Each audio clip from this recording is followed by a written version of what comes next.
Hello guys, welcome back to our channel. ఈరోజు మనతో ఉన్నారు amphi certified mutual fund distributor అయిన రమేష్ పసుపులేటి గారు. సార్తో మాట్లాడదాం. Hi sir. హాయ్ అండి. సార్, జనరల్గా మనం ఇన్వెస్ట్ చేయాలి, మనం దగ్గర ఉన్న మనీని మల్టిప్లై చేసుకోవాలి ఇంటూ సమ్ 10x అలాగా. దానికి టైం డ్యూరేషన్ అంటూ నేనేం చెప్పట్లేదు. బట్ ఇలాంటి సిచ్యువేషన్లో ఒక పర్సన్కి మ్యూచువల్ ఫండ్స్ అనేది ఎంతవరకు కరెక్ట్ అంటారు, రియల్ ఎస్టేట్లో ఇన్వెస్ట్ చేయడం ఎంతవరకు కరెక్ట్ అంటారు, మీరు ఏది సజెస్ట్ చేస్తారు? డెఫినెట్గా చాలా మంచి క్వశ్చన్ అండి. సో ఇది అందరికీ మైండ్లో ఉన్నది. ఎందుకు ఉందంటే ఇన్ఫ్లేషన్ అని ఒకటి ఉందండి. అంటే ధరల పెరుగుదల. ఓకే. మన ఇండియాలో ధరల పెరుగుదల ప్రస్తుతానికి 7% ఉంది. సో గత 20 ఏళ్ళుగా చూసినా కూడా అదే 8% అబవ్ ఉంది. అంటే ఇన్ఫ్లేషన్. సో ఈ ఇన్ఫ్లేషన్ బీట్ చేసే ఇన్వెస్ట్మెంట్స్ ఇండియాలో ఏమైతే ఉన్నాయంటే అవి రెండు ఇన్వెస్ట్మెంట్స్. ఒకటి రియల్ ఎస్టేట్, రెండోది మ్యూచువల్ ఫండ్. వీటికి మించి 8% లాంగ్ టర్మ్లో ఇచ్చింది ఏదైనా ఉన్నాయంటే మేబీ గోల్డ్ ఉండొచ్చు. అది కూడా 8% రిటర్న్ ఇచ్చింది. అంటే ఓన్లీ ఇన్ఫ్లేషన్ తగ్గట్టు రిటర్న్ ఇచ్చింది. దానికి మించి 12% దాటి రిటర్న్ ఇచ్చిన ఫండ్స్, రిటర్న్ ఇచ్చిన ఇన్వెస్ట్మెంట్స్ ఏమైతే ఉన్నాయో అవి ఒకటి రియల్ ఎస్టేట్, రెండు మ్యూచువల్ ఫండ్. ఇది కూడా గత 30 ఏళ్లలో మనకు రిటర్న్ చూసుకుంటే మ్యూచువల్ ఫండ్ దాదాపు 14% రిటర్న్ ఇచ్చింది. ఓకే.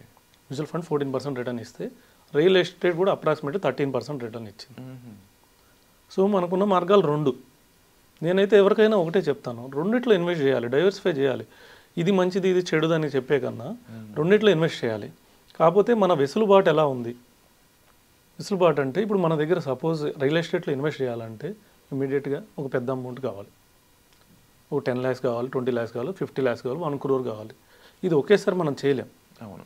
దీన్ని కూడా మనం ఎస్ఐపి, మ్యూచువల్ ఫండ్లో ఎస్ఐపి ద్వారా మంత్లీ కొద్దిగా ఇన్వెస్ట్ చేసుకుంటా వెళ్ళి ఒక 20 lakhs అయినప్పుడు, ఒక 10 lakhs అయినప్పుడు ఆ అమౌంట్ తీసి కావాలంటే ఒక మీకు నచ్చిన ల్యాండ్ కొనుక్కోవచ్చు.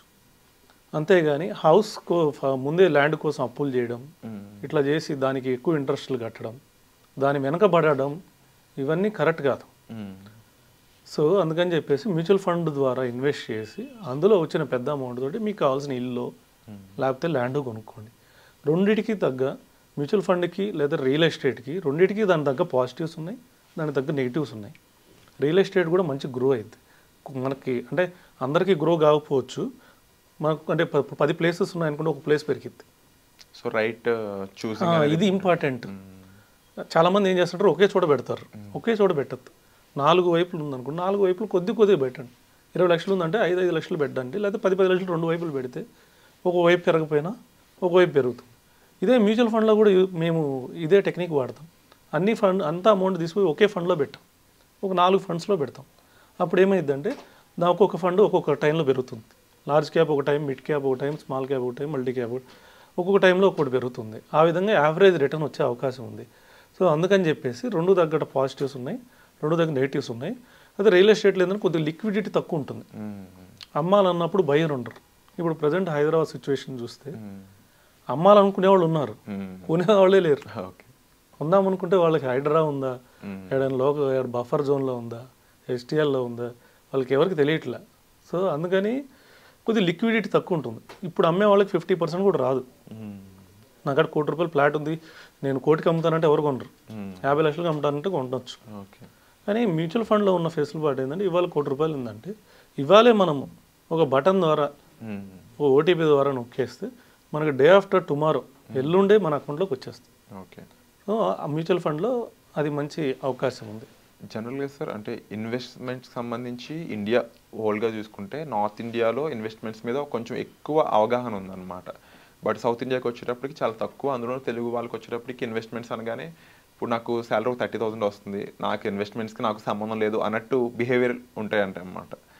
ముఖ్యంగా ఇన్వెస్ట్మెంట్స్ అందులోనే ఎస్ఐపి ద్వారా మ్యూచువల్ ఫండ్స్లో ఎంత తక్కువ శాలరీ వచ్చే వాళ్ళని ఇన్వెస్ట్ చేయొచ్చు అనే విషయం ఇంకా చాలామంది తెలియదు. దీని గురించి మీరేం చెప్తారు? డెఫినెట్లీ అండి. అందుకే ఈ ఫైనాన్షియల్ ఇది అవేర్నెస్ అనేది చాలా ఇంపార్టెంట్. ఈ అవగాహన తెచ్చుకోవడం చాలా ఇంపార్టెంట్.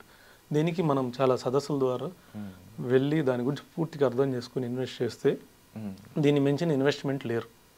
అండ్ ముఖ్యంగా సార్, జనరల్గా ఎస్ఐపి అనేది ఎంత మినిమం అమౌంట్తో కూడా స్టార్ట్ చేయొచ్చు అంటారు? నెలకు ₹500 నుంచి ఎంతైనా ఇన్వెస్ట్ చేయొచ్చు. సో ₹500 అంటే చిన్న ఎవరైనా సరే క్యాపబిలిటీ ఉంటుంది ₹500కి. అండ్ నెల ₹500 ఇన్వెస్ట్ చేయడంతో దాన్ని ఒక 30 ఏళ్ళ పాటు పెట్టుకుంటే వాళ్ళు ఎంత జనరేట్ చేసే స్కోప్ ఉంటుంది అంటారు? అంటే ఒక 500తోనే మనం సంపాదించలేము అంతా. సో దీన్ని కొంచెం కొంచెం పెంచుకుంటూ వెళ్ళాలి. ఓకే. ఒకనొక టైంలో నేను కూడా ఒక 10 ఏళ్ల క్రితం 500 రూపాయలు ఎస్ఐపితో స్టార్ట్ చేశాను.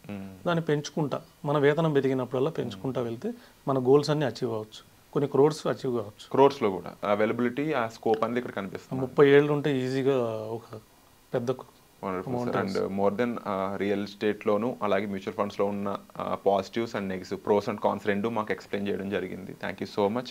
అండ్ తప్పకుండా ఫైనాన్షియల్ వెబినార్తో మరి మనం అందరికీ సార్ రాబోతున్నారు. దీనికి సంబంధించిన మీకు డీటెయిల్స్ కానీ ఇన్ఫర్మేషన్ కానీ మీరు డిస్ప్లే అవుతున్న నెంబర్స్ కాల్ చేసి పూర్తిగా తెలుసుకోవచ్చు. సో వచ్చే ఎపిసోడ్లో మళ్ళీ కలుద్దాం. Thank you so much. Thank you.